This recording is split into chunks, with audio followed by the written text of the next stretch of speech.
In a recent interview with Sandy Munro, Elon Musk shared some amazing news about Tesla's next-generation vehicle, the Model 2, and the production methods. And where is this vehicle going to be built? Well, we'll answer this question today. Also, is Tesla meeting its goal for Q4? And if you stay a little bit longer, I can share some amazing news, and it just happened last week. So welcome back to my channel, where I give you the latest Tesla news.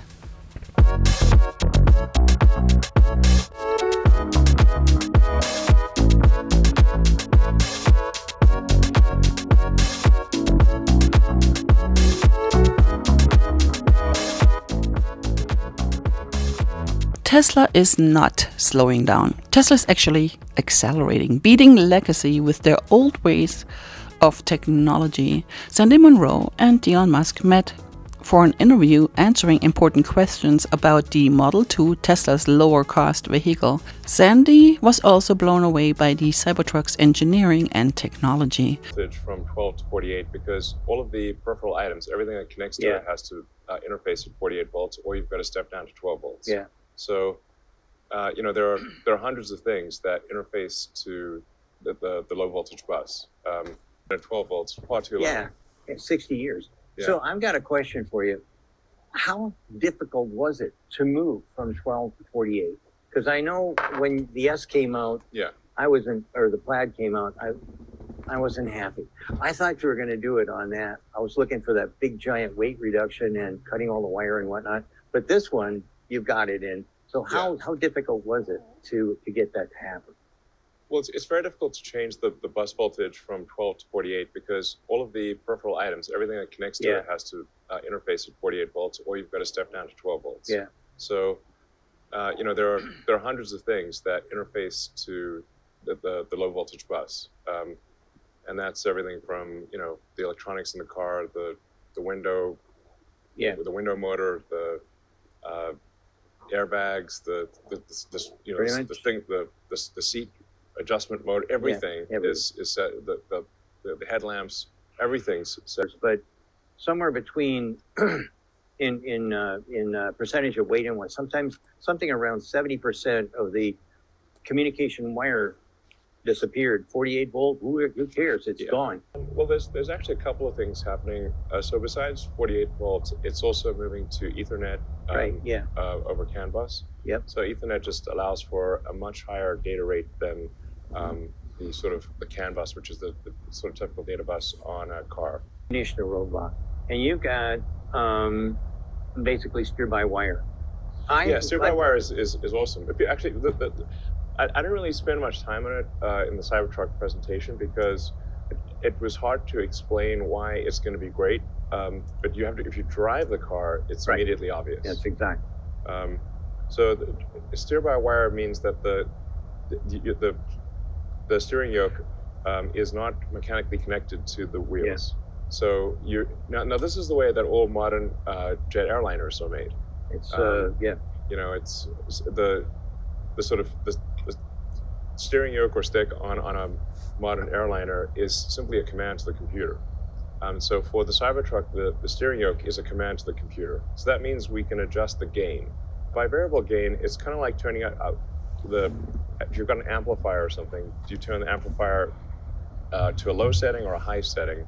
And so you can increase the amplification of the motion of your steering yoke according to what speed you're driving. So that if you're in a parking lot, or if you're low speed driving, then a small movement of the steering yoke results in a big movement in the wheels, so that you can do a U-turn with minimal movement. That windshield's so huge, and that blade is so gigantic.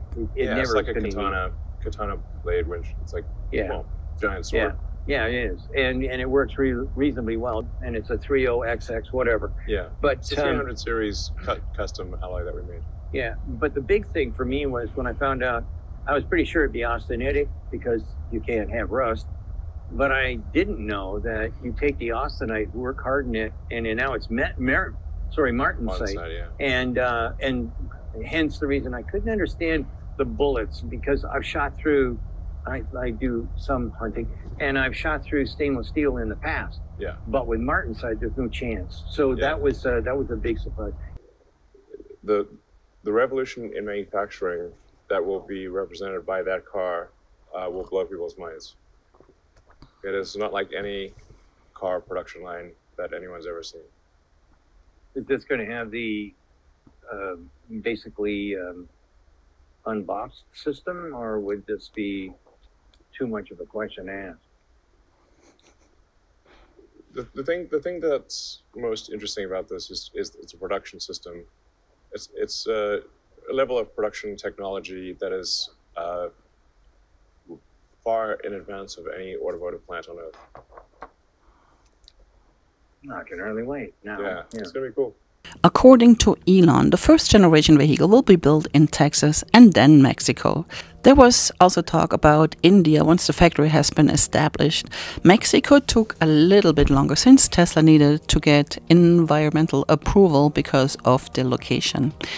Production technology is far in advance of many automotive manufacturing plants on Earth, and it will be not delayed. When it comes to the next generation vehicle, the Model 2, the exciting part is that it will be affordable to almost everyone. This EV is high in quality, not what we have seen in the past by so-called affordable EVs. The exciting part will be the production method. Even the Cybertruck, some have looked at it as being impossible in technology and engineering, yet Tesla did it. Tesla's production method of gigacasting and structural battery pack will be a brand new way of production and the speed of production. When will the next generation Model 2 vehicle be ready? Well, I don't believe we will see anything until probably 2025. Now this is pretty awesome. Posted on Tuesday. AI route. Tesla shares were up 3.8% in midday trading, while the S&P 500 was flat and the Nasdaq was up 0.3%.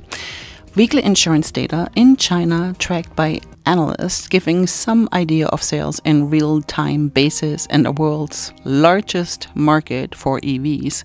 So far, the fourth quarter insurance data show that Tesla has sold roughly 94,000 cars. Tesla is on track to sell up to 160,000 units in China in the quarter. That would top Tesla's record of about 156,000 units sold in China in the second quarter of the year.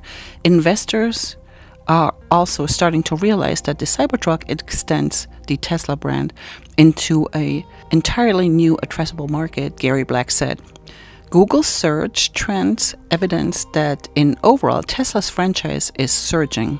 Search activities on Google for Tesla has doubled over the last 30 days, while Cybertruck searches are up more than 11-fold. The combined search activity is up 200% over the past month. Now this is by Benzinga. Pretty cool right here. Elon Musk highlights potential 25,000 next-gen vehicle revolution in manufacturing, and it will blow people's minds. Tesla has been one of the leaders in electric vehicles for many years, and with increased production and deliveries far outpacing other American automotive rivals in the EV space. To propel the company forward, a next-generation low-cost vehicle is widely anticipated by many analysts and Tesla fans, with a potential price point of $25,000. Ross Gerber changes his mind about Elon Musk. Sometimes I wonder if it is about getting the share price lower when it goes on CNBC or other networks to complain. However, on Wednesday, he was nice. So Ross Gerber says Cybertruck will be the most impactful vehicle, and he wants to see Elon run Tesla full-time. Benzinga reported on Wednesday that the highly anticipated Cybertruck from Tesla Inc. has the potential to become the most impactful vehicle that people have seen in their lives, suggested by Ross Gerber. He also encouraged Elon Musk to focus his energy on Tesla's operations.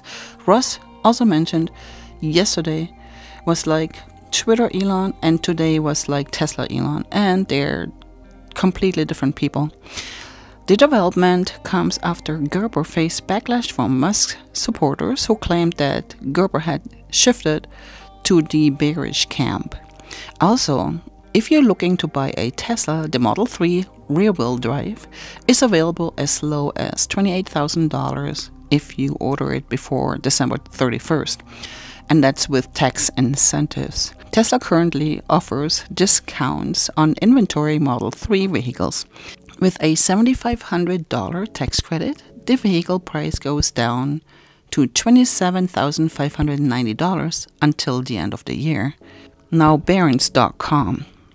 Now, this is coming, and it's coming fast. Elon Musk artificial intelligence startup xAI is looking to raise $1 billion from investors in an equity offering, according to a filing with the Security and Exchange Commission. The startup has already raised $135 million from investors since November 29th and has binding and enforceable agreement for the purchase of the remaining shares. It added in the filing.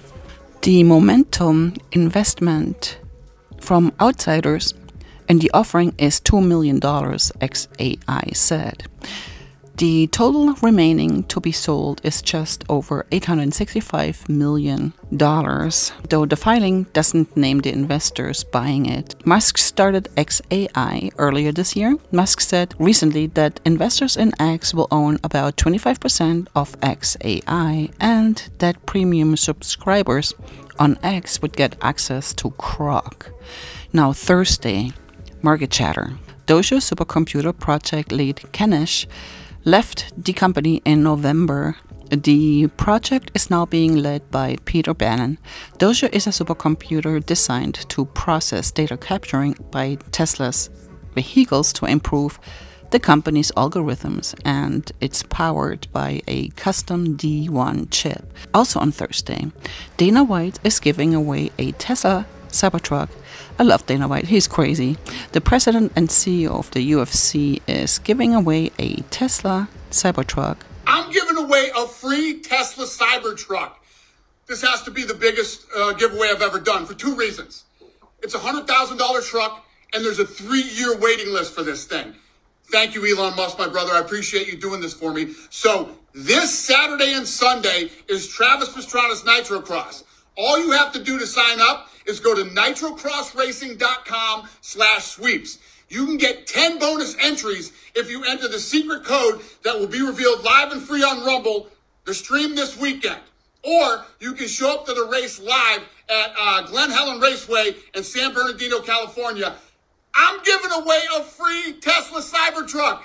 On Sunday, according to the Wall Street Journal, car dealers are getting nervous about the EV push. Auto dealers across many parts of the country say electric vehicles are becoming too hard to sell for buyers worried about range, reliability, and price. When Paul LaRochelle heard Ford Motors was coming out with an electric pickup truck, the dealer was excited about the prospects for his business. With the automaker set to release a barrage of new electric models in the coming years, concerns are mounting among auto retailers about whether technology will have a broader appeal, given that many customers are still reluctant to make the switch. And of course, they are set up differently than Tesla. So it's understandable. So anyway, this is it for today. So I hope you enjoyed this video, and I will see you in the next one. And if you would like to know a little bit more about FSD, you should watch this video next. So thank you so much. My name is Claudia. Goodbye.